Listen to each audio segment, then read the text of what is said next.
di touché plus de 200 étudiants ba ki nga xamante ni rek moom mooy Badara Ndiaye daal di si ñàkk bakkanam alors étudiants yi nag di sàkku rek ñu xamante ni rek moom mooy fësal résultat bi nga xamante ni wala génnee ko ngir ñu mën a xam si yenn anam la seen camarade en premier bakkan xamante rek moom moo di mauvais hygiène bi nga xamante ni rek ñu ngi koy nemmeeku rek si biir resto université yi gis ngeen ba léegi force de l'ordre ñu ngi def li nga xamante ne moom moo di seen tiir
gis ngeen ba léegi rek mbokk yi étudiants yi ñu ngi wëyal rek li nga xamante ne ba léegi moom mooy affrontement yi waaye tey nag franchissement la ñuy wax parce que tey policiers yi dañoo dugg bu baax a baax si li nga xamante ne moom moo di si biir université bi moo xam si beneen porte bi jàpp si beneen porte bi aussi parce que tey porte yëpp la policiers yi pénétrer ngir maîtriser situation bi ba tax na loolu sax indi na tey la circulation des voitures parce que tey oto yi ñu ngi daw parce que dara xeweewul rek si porte parce que lépp tey si biir la donc moo waral ngeen di dégg circulation bi noonu mais démb moom circulation amutoon parce que étudiants yi dañoo maîtriser woon position bi donc lieu bi nga xamante ni fa la takk der yi nekk jamono ji démb foofu la étudiants yi nekkoon donc tey jii mën nañoo wax ne policiers yi dañoo reprendre place bi nga xamante ni alors les étudiants avaient pris hier par rapport à cette manifestation donc due à l'intoxication alimentaire d'un jeune étudiant donc à l'université Alioune Badara Diop de Bambey donc jamono ji may wax ak yéen nekkul ne université Cheikh Anta Diop rek moom moo amal ni mel parce que université Gaston Berger de Saint-Louis ñu ngi xamal ne aussi ñoom it jamono ji rek ñu ngi amal li nga xamante ne moom moo di front bi université donc bu Saint-Louis aussi Ziguinchor ñoom it ñu ngi daal di amal li nga xamante rek moom moo di front bi donc si diiru 48 heures ñu daal di décréter woon nag li nga xamante ne moom moo di grève bi waaye ndax dina fa yem parce que tey image bi ñu gis nii ndax dina neex étudiants yi si atam bi nga xamante ni moo fàttali woon rek ki nga xamante ne moom moo di Fallou Sène fële sa diwaanu Saint-Louis faatoon ki nga xamante ne moom moo di Balla Gaye fii si université Cheikh Anta Diop de Dakar ak ki nga xamante ni rek moom moo di Bassirou Faye alors loolu nekk loo xamante ni permettre woon étudiants yi ak li nga xamante ni rek moom moo di autorité yi daal di éviter rek lépp loo xamante ni bu manifestation amee dinañ mën a am accès si biir université yi ngir mën a éviter rek li nga xamante ni moom moo di yenn jafe-jafe yoo xamante ni alors dafay am bu fekkee ne affrontement day am si étudiant ak force de l'ordre tey nag ñu gisaat la même chose se répète alors gis ngeen ñu ngi xamal ne am na étudiant bu xam parce que même étudiants yi sax ñu ngi ñaan policiers yi ñu daal di bàyyi tiit bi ngir mën a rawale rek benn étudiant boo xamante ni ngir mën a rawale rek li nga xamante ne moom moo di benn étudiant boo xamante ni dafa xam si kaw am na si benn étudiant boo xam ne si kaw li nga xamante ni moom moo di pavillon bi moom ngeen gis noonu si pavillon bi ma leen di wax noonu am na étudiant boo xamante ni yéen a nga gis dafa am étudiant boo xam ne dafa xam si biir ngir ñu mën koo évacuer parce que tout à l'heure gis nañ ambulance ñëw.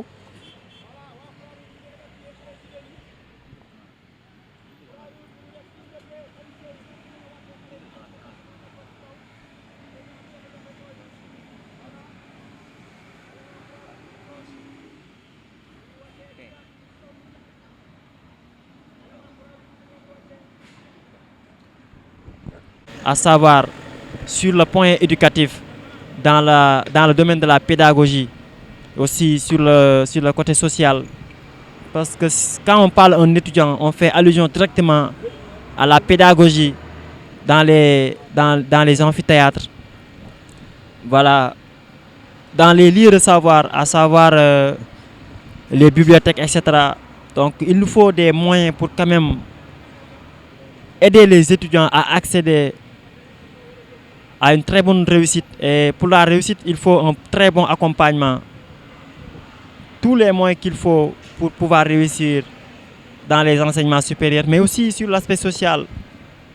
Donc à travers les logements et les restaurants, pour quand même amener un bon hygiène par rapport à l'alimentation. Et ce qui est nécessaire quand même pour régler certaines situations déplorables. Donc qui a amené tout ça. Voilà, di leen fàttali ne rek ba léegi ñu ngi fii nga xamante ni moom moo di si buntu université Cheikh Anta Diop de Dakar di leen wan image yi nga xamante ni alors moom ngeen di gis ni jamono ji nga xamante ni moom laay wax ak yéen parce que la police a franchi à l'intérieur de l'université Cheikh Anta Diop. Tey dañoo pénétrer dugg bu baax ngir mën a jàmmaarloo ak étudiants yi parce que gis nañ ne démb rek dañoo bloqué woon route bi. Est-ce que ñàkkul ne loolu moo tax commandement daal di jël benn décision maintenir ak maîtriser li nga xamante ne moom moo di position bi uniquement ngir mën a aussi ngir mën a tere étudiants yi ngir mënuñ mën a def seeni front. Voilà, image yi actuellement moom ngeen di gis noonu donc gisatuñ étudiants yi nag parce que policiers yi rek ñoom ñoo def seen bloc taxaw. Tout à l'heure di leen fàttali na il y a eu une blessure du côté des étudiants donc si kaw li nga xamante ne moom moo di pavillon bi ñu leen wanoon sànq mu nekk pavillon O bi nga xamante ni jamono ji moo dendal alors pavillon des mariés ñu koy wax PM. Et donc c'est dans ces locaux qui a eu lieu ces événements mu nekk loo xamante ni vraiment lu doy waar la fii si université Cheikh Anta Diop de Dakar. Alors jusqu'à présent rek policiers yi def nañ li nga xamante ne moom moo di seen forte bloc ngir mën a préparer rek tout ce qui est attaque ngir mën a aussi maintenir seen position bi nga xamante ni donc mën naa ne ñoom dañ ko réussir depuis ce matin parce que effectif bi nga xamante ni tey étudiants yi indi nañ ko nekkul effectif bu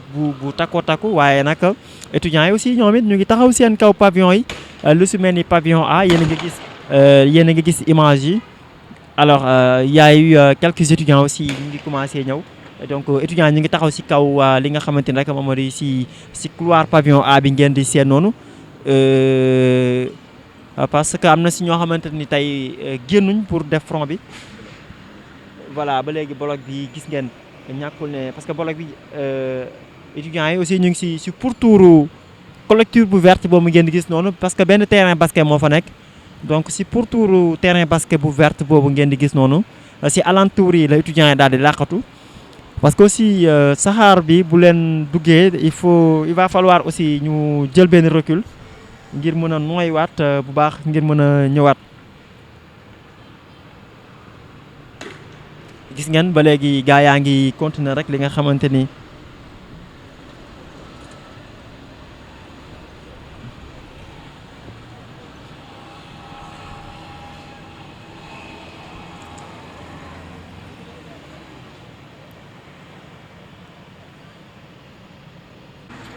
Si côté bi nga xamante ni rek moo jëm couloir de la mort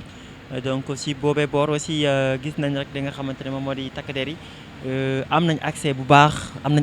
a baax sax si li nga xamante rek moom mooy tey si biir université bi waaye gisatuñ étudiants yi ñëwatuñ policiers yi nag ñoom ñu ngi def seen boulot rek taxaw di xaar policiers yi ñoom def nañ seen boulot rek taxaw.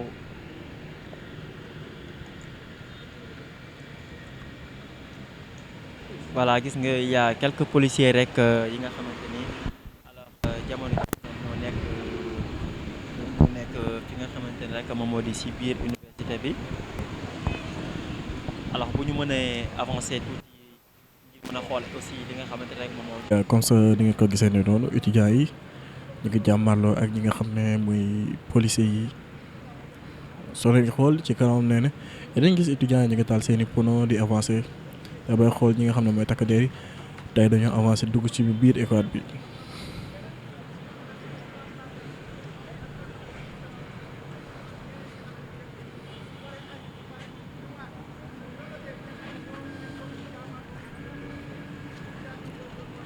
Office.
leer la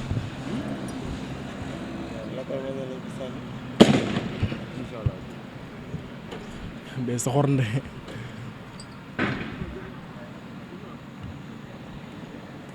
kon daal loolu de bu la daloon nga waye la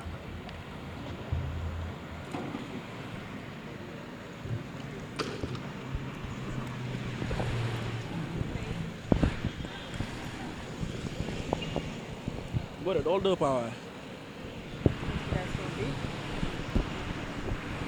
moo waral ñu gis ne ñu ngi ci biir campus bi ñenn ci ñoom ci porte centrale bi tam dañoo gis sax seen ñaari véhicule blindé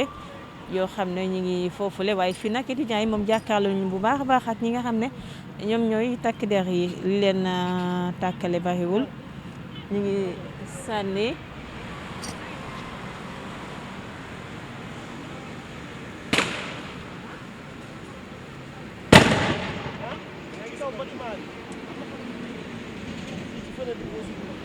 ñu ngi may signalé que ne nag lacrymogène sax mi ngi dem ba ci biir fi nga xam ne rek yuuxu yooyu ngeen di dégg ay xale jigéen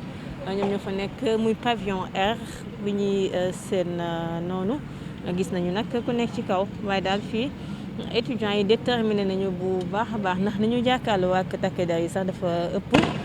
ñoom nag ñu ngi sànni xale bu jigéen baa ngi noonu di yuuxu ci kaw ji bu fekkee mën nga ko zoom rek xam naa ne soit dafa am jafe-jafe ngir mën a nooyi gis nañ ko daal mi ngi na le mu ñeneen ñu jigéen bu fekkee ne am na ñoo xam ne mën nañoo dem ci kaw ngir rek jàppale leen ñu wàcc parce que ñoom ñoo nekkoon di yuuxu ay jigéen rek lañuy seen foofule ci pavillon bi nga xam ne ñu ngi jàkkaarloo ak ñoom waaye étudiants yi tamit ni ngeen koy gisee ci image yi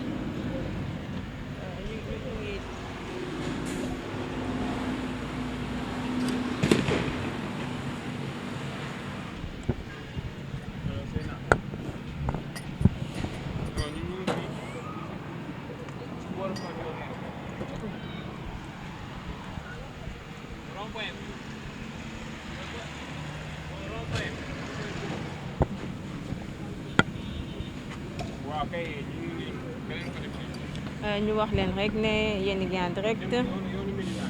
fii université Cheikh Anta Diop takki der yi nag ñu ngi gën di tirer ngir disperser étudiants yi nga xam ne ñoo jàkkaarloo ak ñoom bii moom à chaque fois que ñu tiré ko rek étudiants yi dañuy disperser laata yu ñëwaat fii nga xam ne mooy fi ñu taxawoon xale jigéen yaa ngi nale di yuuxu ñi ngi wootee ku leen wal parce que nee nañu mënatuñu nooyi est-ce que am na ku nekk foofu koo xam ne mun na leen wàcc am déet ak lu ci mënti am daal mooy ñi ngi wax ne am na ku est-ce que am ko am jafe-jafe parce que ñi ngi wootee te waaye ñi fàttali ne ambulance bi moom mu ngi fii à tout moment bu fekkee ne am na ay blessé rek dina dem jëli leen waaye daal fii ci pavillon bi nga xam ne jàkkaarloo nañu ak yéen xale yu jigéen yu ci bari ñu ngi foofu daal di yóbbu mën naa am jafe-jafe la ndax lacrymogène yi nga xam ne dugg nañu foofule gis nañ ko ci image yi ñu ngi woote noonu lépp pour ñu jàppale leen ndax waaye tamit fi nga xamee ne fa la ñuy yuuxoo am na ci ñeneen ñoo xam ne ay xale góor la gis nañ ko fee ci kaw ji bi mi ngi koy jël foofu yi la ñuy taxaw di sànni lu ne la ñuy sànni junior moo xam weñ la wala ay karo kase lépp loo xam ne jot nañ ko rek dañ koy sànni waaye di fàttali tam ñoom ñi ngi taal ay grenade lacrymogène policier dañu ne ba ñoom it dañuy jël ci xeer yi di sànni comme niñ ko doon defee rek gis nañ jiite di leen wax ne ñu def ndànk-ndànk ak lu ci mënti am daal fii li ñu fi sànni ci lacrymogène tey bu ñu ko doon calculer yaakaar naa ne xaalis bu bare bari la.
situation bi nga xam ne nag moo fi nekkoon ci 8 ba léegi fu nekk 12 heures jot na waaye ba tey ñi nga xam ne ñooy étudiants yi bàyyiwuñu benn yoon ni ngeen koy gisee noonu ñu ngi gën di for ay xeer di sànni waaye itam di gën a taal li nga xam ne moom mooy ay na gis nga étudiant ba lay jonkoon ci suuf moom depuis sànq dafa mel ni moom rek mooy sànni waaye moom tamit moom mooy sotti moo xam li muy sotti rek ci pneu yi ba pneu yi daal di tàkkaat waaye daal ñoom ñu ngi ci biir ci pavillon ba na leen nag dina sori bu baax ñu gis ko waaye étudiants yu bari ñu ngi taxaw foofule.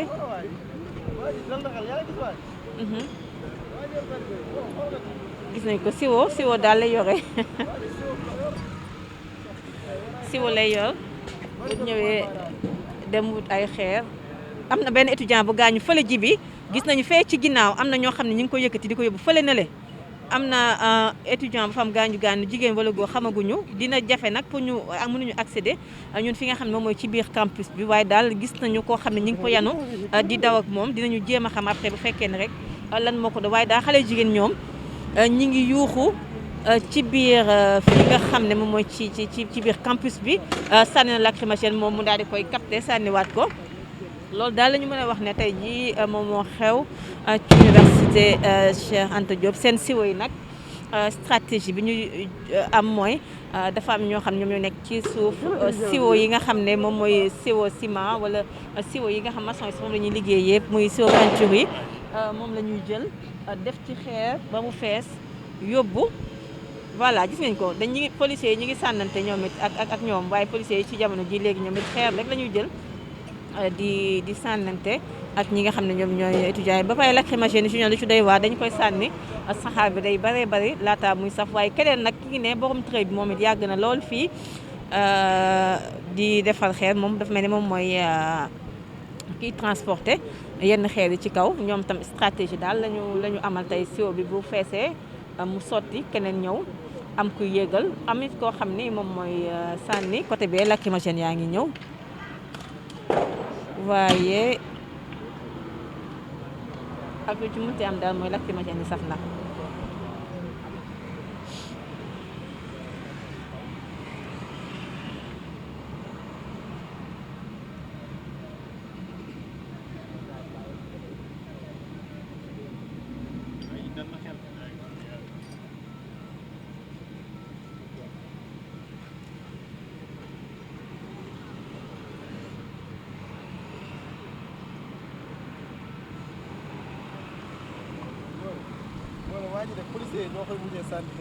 moom lay wax nii ji bi dañu gis ne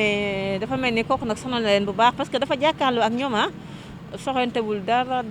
ak ñi nga xam ne ñoom ñooy takk der yi ñi ngi nag jéem a dugg de l'autre côté comme beneen côté bi ne waaye borom trait bi daal xam naa ne loxo bi jub na bu nekkoon policier bu nekkoon nu ñu koy waxee joueur moom ku mën a tiir lay nekk ndax bu sànnee xeer dañu ba si tànk policier yi waaye fu mu ne xeer bu ñu sànni rek policiers yi fol ko ñoom it daal di sànniwaat li nga xam ne moom mooy xeer bi ñu sànni waaye gis nañu borom lu jaune la moom it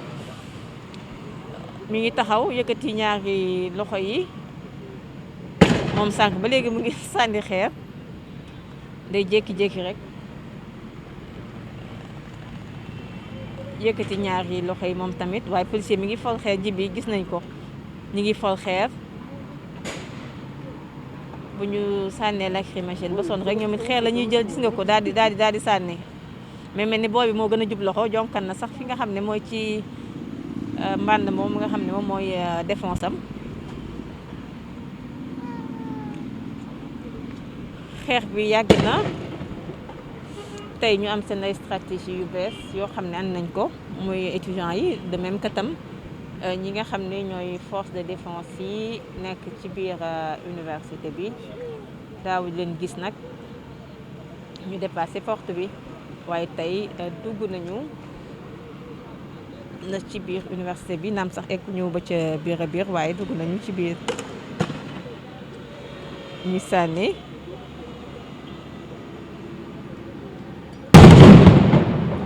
nañu waat grenade lacrymogène waaye taxul moom fu mu nekkoon mu jóge fa ba léegi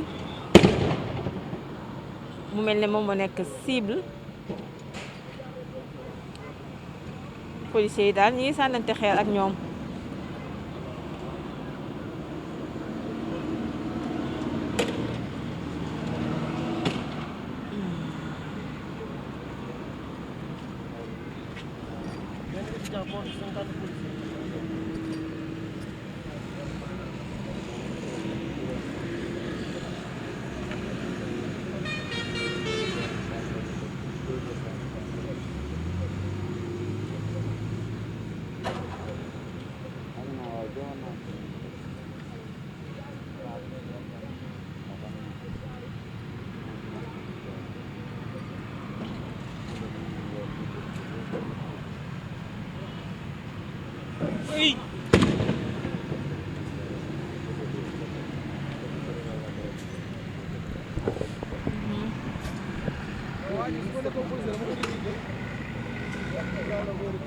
gis nga essence lañuy sotti ci li nga xam ne moom mooy pneu yi waaye ñi ngi tamit sànni ci biir campus bi ndaxte dafa am ñu nekk foofu ñoo xam ne ñoom tamit dañuy sànni li nga xam ne moom mooy ay xeer takk der yi borom lu jaune yi nag gis nañ ko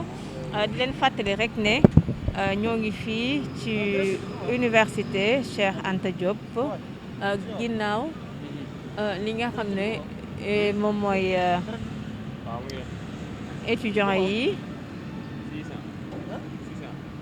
di xeex ak takk der yi li ko waral nag mooy nee nañu dañuy jàppale seen naataango yi nga xam ne ñoom ñoo nekk foofule ca am na ñu blessé maa ngi ko doon wax léegi gis nañu sànq koo xam ne yëkkati nañ ko ngir yaa ngi jël ki nga xam ne blessé na ambulance mi ngi woon ci biir mais dafa mel ne étudiants yi itam ñi ngi gën a ñëw parce que sànq gisoon nañu ñu demoon mais fu mu ne nii comme dañuy jékki-jékki rek ñëw en masse comme ni ngeen koy gisee nii ci image yi xamoon ko nii kon daal loolu ñaar ñoo am gaañu jël nañ leen parce que bu ñuy fàttali ne ambulance bi mi ngi ci biir mais ambulance baa ngi ne ngeen di seen waa ji bi may signaler que ne ambulance bi mi ngi ñëw am na ñaar ñoo xam ne am nañ ci ay blessures parce que sànq rek maa ngi leen doon wax ne am na koo xam ne ñaari ambulance moo ñëw junior moom moo gën a njool moo tax moom mooy gis li nga xam ne moom moo ci nekk ñaari ambulance ñoo daal di ñëw jël si ñi nga xam ne am nañu gaañu waaye gis nga ñoom essence bi tam ñi ngi laajte fa nañ jëlee essence bi ndax nekk woon loo xam ne pare woon nañ ko wala déet waaw parce que ci immeuble bi nga xam ne fii la ñu nekk gisoon nañu sànq ay xale jigéen yoo xam ne ñu ngi doon yuuxu peut-être que ne lacrymogène yi moo leen sonaloon ñi ngi doon def signe à ce que ambulance wala ku leen mën a wallu daal di ñëw peut-être que ne loolu moo tax ambulance bi nag ambulance su centre des œuvres universitaire de Dakar la mooy ambulance bu COUD bi moom moo daal di ñëw rek est-ce que am na ñu xool muy ay xale jigéen yoo xam ne sànq ñu doon yuuxu ndaxte dañoo sànni woon grenade lacrymogène mu dugg fi nga xam ne moom mooy seen néeg ñuy yuuxu peut-être que ne parfois bu fekkee ne da nga am yenn feebar yi wala nga am li nga xam moom mooy asthme doo mën a inhaler li nekk ci grenade lacrymogène bi parce que quoi qu'on puisse dire nekk na lu saf loo xam ne pour dékk ko c'est tout un problème gisoon nañu ñu yuuxu nag waaye ambulance bi ñëw na ñu xaarandi tuuti rek et ñuy seetaan voilà xaaral ma tegal leen ko nii duñ gis bu baax sama internet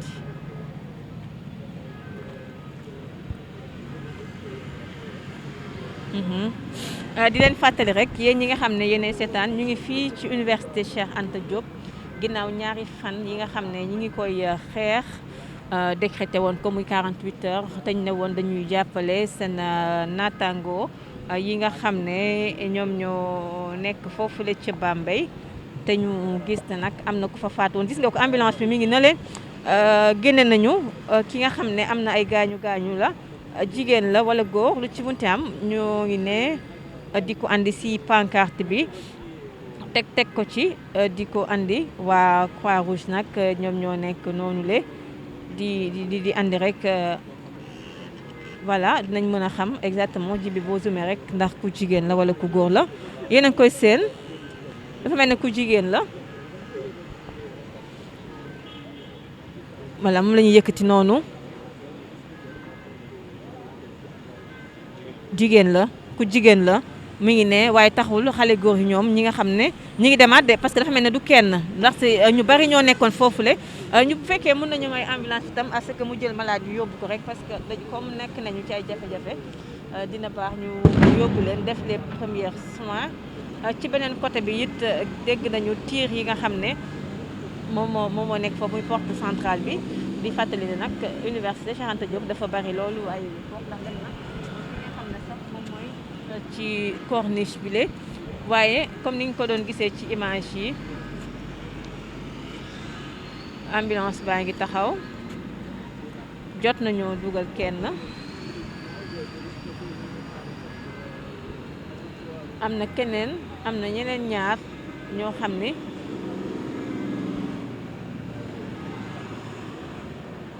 dugal nañ leen ci fi nga xam ne moom mooy am na ñeneen nañu ne ay jigéen lañu de matañ tey nekk nañu 5 personnes 5 xale yu jigéen lañu dugal ci ambulance mooy rek ñi ngeen déggoon sànq ñu nekk di yuuxu ci kaw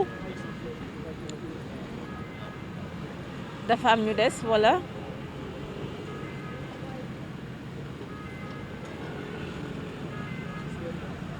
ñoom sax ñi ngi wax gis nga ñi ngi taxawoon di wax ne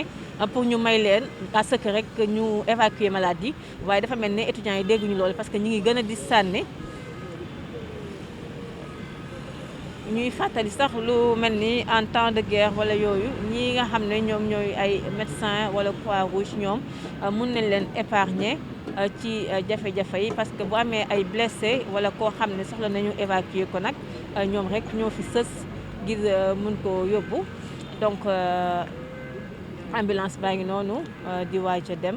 waaye di leen fàttali daal juróomi xale yu jigéen dugal nañ leen si ngir rek daal di leen di yóbbu fii ci université Cheikh Anta Diop bu Dakar ñeneen ñi desoon ñu ngi leen di wax sax gaaw leen ngeen puus voilà ba tey ñu ngi sànni ñu ngi wax ne ñi nga xam ne nag ñoom ñooy oto bi xaar leen ko waaw yóbbu nañu juróomi xale jigéen yoo xam ne amoon nañu jafe-jafe ci kaw muy xale jigéen ñi dañ doon xaar ambulance bi dem rek ngir ñu commencé waat gis ngeen ko noonu ñu ngi commencé waat sànni nga xam moom mooy ay xeer waaye takk der yi ñu ngi sànni grenade lacrymogène ñu leen di fàttali rek ne ñu ngi fii ci université Cheikh Anta Diop bu Dakar 8h ba léegi nag étudiants yi ñu ngi xeex ak ñi nga xam ne ñoom ñooy takk der yi di fàttali fii Bambey tey conseil de discipline bi sax dina am ñoo xam ne ci ay étudiants na leen déglu waaye tamit bu 15h jotee ñoom étudiants yooyu dinañu amal ab point de presse boo xam ne dinañu ko def foofu ci biir université bi ci université bu Saint-Louis tamit gis nañu ne tey jii ci suba li am fii ci université Cheikh Anta Diop moom moo am foofu ci université bu Saint-Louis li ko waral nag du leen rek lu dul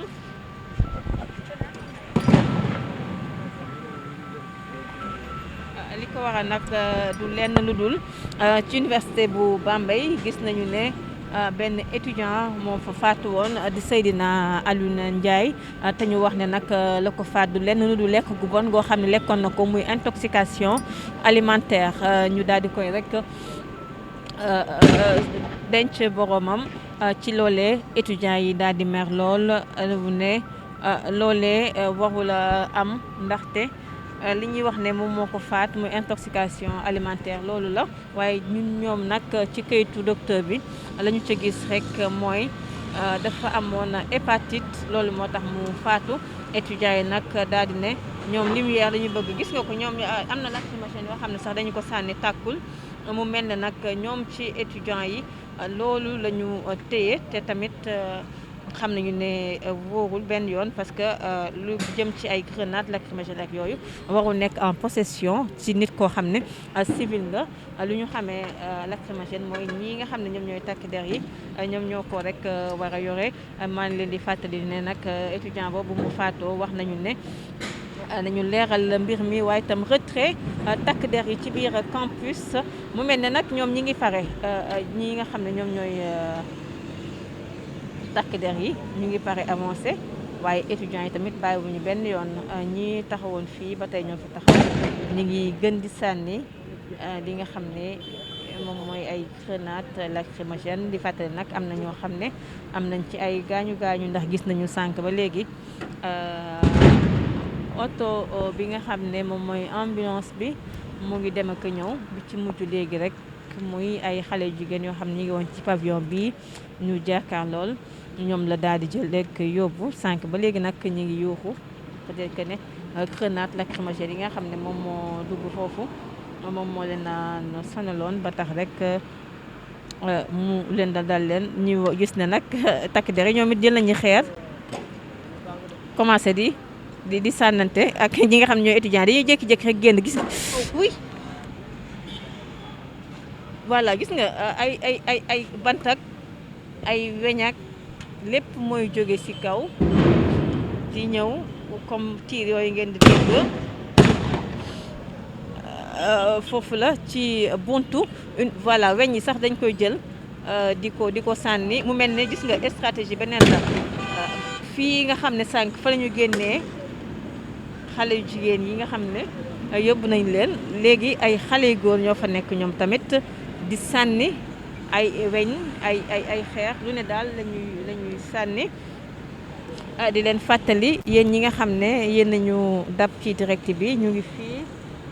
ci université Cheikh Anta Diop bu Dakar ginnaaw démb ak tey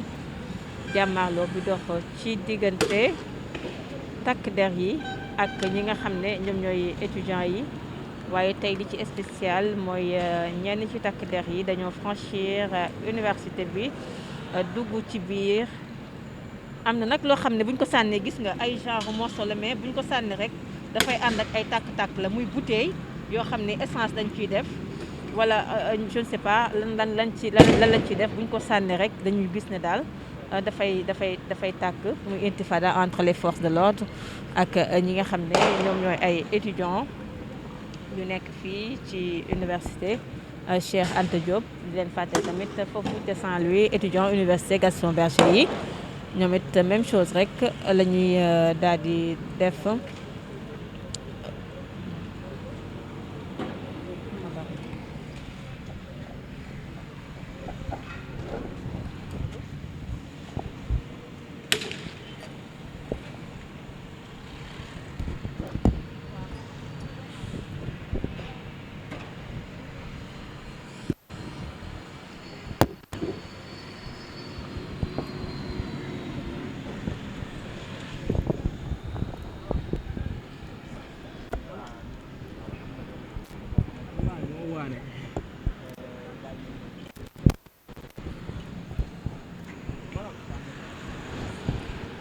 voilà di leen jaajëfalaat yéen ñi nga xam ne yéen ak ñuy bàyyi xel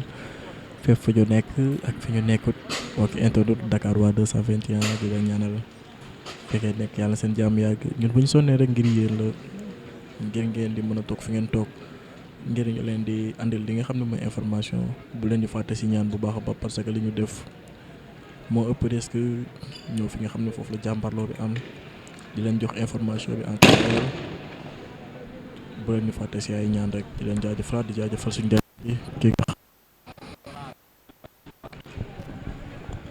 di jaajëfal ki nga xam ne mooy Soya Diagne di ko jaajëfal bu baax a baax dafa mel ni li may gis ne dafa mel ni takk der yi dañoo yëg ci kaw pour fekk fa ñi nga xam ne mooy étudiants yi parce que sooy xool fii takk der yi même ay xeer lañ doon sànni yéen a ngi gis noonu étudiants yaa ngay daw yéen a ngi koy gisandoo noonu étudiants yi ñu koy daw pour ndax policiers yi dafa mel ni dañoo wiiri koñ pour mën a jàpp ñi nga xam ne mooy étudiants yi yéen a ngi gis étudiants yi tamit ñu ngay réagir étudiants yi ñu koy réagir ci côté ba étudiants yi ñu koy réagir ci côté ba voilà ndeysaan yéen a ngi gis noonu policiers yi dañoo wiiri koñ beneen stratégie bu bees ngay gis noonu yéen a ngi gis étudiants yi tamit dafa mel ni ñoom ñu ngay ko ci côté ba pour jàkkaarloo ñi nga xam ne ak policiers yi étudiants yi ñu ngay daw di fekk jiwaat ñi nga xam ne mooy takk der yi tey ñu jàpp ko daa mel ni ñuy xaw a rey policier bi de gars yi ñu ngay réagir tey ñu dee étudiants yi ñu ngi leen jàpp daa mel ni jàpp nañ foofu benn policier de li may gis noonu dafa mel ni dafa am policier bu ñu téye foofu de dafa mel ni dafa am policier bu ñu jàpp foofu loolu daa mel ni loolu laay seen ndax étudiants ñoom ñoo weesu nañ dem ci côté boobu noonu dafa mel ni li may gis noonu dañoo téye foofu noonu benn policier voilà yéen ngi gis policiers yi ñu ngay dellu si ndax booy xool côté boobu ñu jaar est-ce que loolu leen commandant bi digal parce que foofu zone de danger la ndax étudiants yi foofu lañ gën a ëppee policiers yi ñoom buubaloo benn 5 personnes ñoom ñëpp jiitalandoo pour mu jàpp ñi nga xam ne ñooy étudiants yi nekkoon ci kaw mais mujjee woon na tàngoon na torop sax mais dafa mel ni yóbbuwuñ kenn takk dee ñu ngi noonu di dellu si ndeysaan PDG ngeen di am foofu l'international dina leen jox information yi ngeen dal sëkk ak barke ndeysaan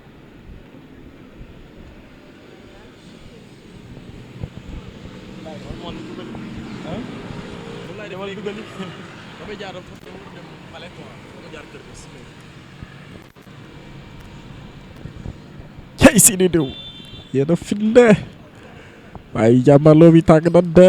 ci takk der yi jëlal ma policier boobu su may xool dafa mel ni xeer lay saane lu ñu naan ko kaba jëlal ma sama waa ji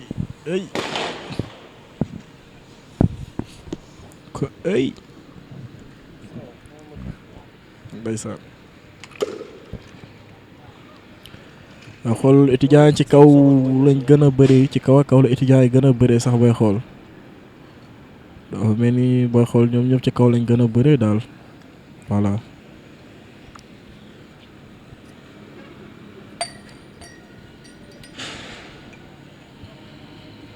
yoo xam ne bay tax deri ci ruq bi parce que ruq bi mooy xool safoon na saf sàpp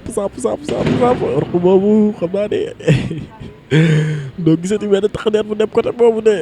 mooy xool étudiants yi côté boobu lañ gën a sakkane policier bi dafa mujjee daw laa ilaaha illallah bari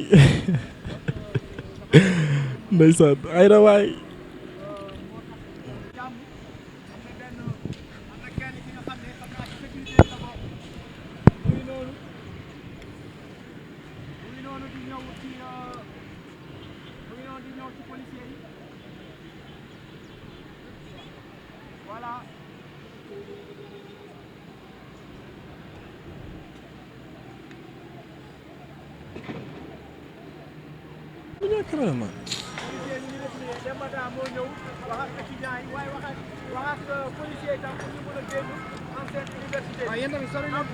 léegi ki nga xam ne mooy Demba Dalla moo ñëw wax ak ñi nga xam ne mooy takk der yi bañ génne biir fii nga xam ne mooy biir université Cheikh Anta Diop voilà dégg naa la bu baax sooy xool léegi kii nii ñi nga xam ne ñooy takk der yi génne nañ fi nga xam ne mooy université Cheikh Anta Diop. accident bu métti moo am fële côté ci tali bi voilà gis ngeen benn ñaari scooter ñoom mbëkkante daa mel ni benn gaañ bu métti sax mu ngi tëj ci kaw tali bi en attendant intervention sapeur pompier. fii nii campus social force de l'ordre yi génn nañ ci franchise universitaires yi ñu ngi nii taxaw donc va-t-on vers un cessez-le-feu entre les étudiants et les forces de l'ordre. étudiants yi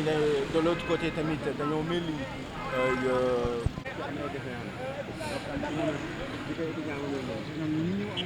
ñu ngi ñëw en force parce que ñi newoon ca ginnaaw aussi ñu ngi gën a ñëw ñu suivre waa ji xool moom mu ngi ñëw.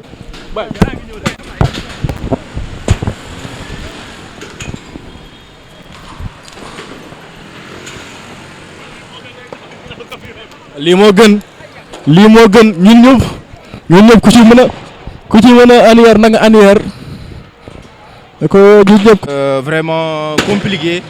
Demba dafa mu bëggoon négocier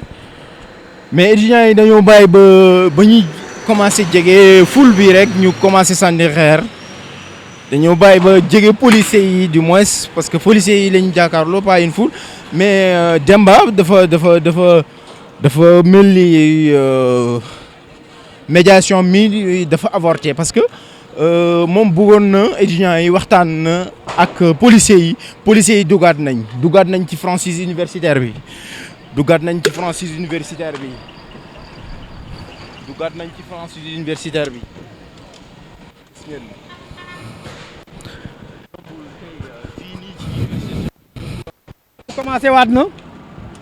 commencé waat nañu amoon nañu benn bonne volonté bi nga xam ne ci sécurité COUD la bokk te mu ngi tudd Demba ñëwoon na sànq ni ñaan policiers yi parce que étudiants yi la njëkk a ñaan pour ñu bàyyi sànni xeer mu am groupe bi nga xam ne d'accordoon na ba Demba ñëw ci policier bi gis seen chef bi daal di ko ñaan pour mu génn ci biir pour étudiants policiers yi mën a génn ci biir université bi ñu bàyyi sànni xeer ba policiers yi commencé génn nañu complètement sax mu am beneen groupe étudiant bi nga xam ne ñoom d'accord ñu ak mesure boobu ñu commencé sànni xeer instant nii fu mu toll nii recommencé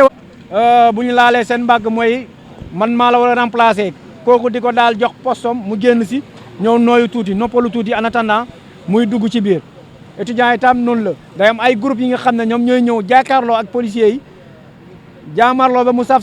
ñoom ñu daw dem taxaw ci beneen angle bi mu am beneen groupe bi nga xam ne moom moo leen di ñëw wutu foofu noonu taxaw tem